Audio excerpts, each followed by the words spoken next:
حدثنا خالد بن مخلد حدثنا سليمان حدثنا عبد الله بن دينار عن ابن عمر عن النبي صلى الله عليه وسلم قال: إن من الشجر شجرة لا يسقط ورقها، وإنها مثل المسلم، حدثوني ما هي؟ قال: فوقع الناس في شجر البوادي. قال عبد الله: فوقع في نفسي أنها النخلة. ثم قالوا: حدثنا ما هي يا رسول الله؟ قال: هي النخلة.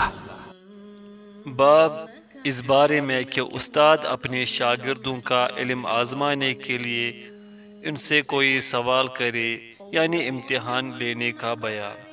तर्जुमा: हमसे खालिद बिन मखलद ने बयान किया, कहा हमसे सुलेमान बिन बिलाल ने बयान किया, कहा हमसे अब्दुल्ला बिन दीनार ने बयान किया।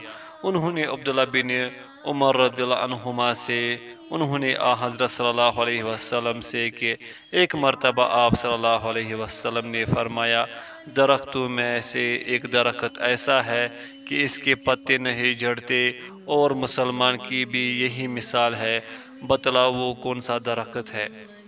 ये सुनकर लोगों के ख्यालात जंगल के दरख्तों में चले गए।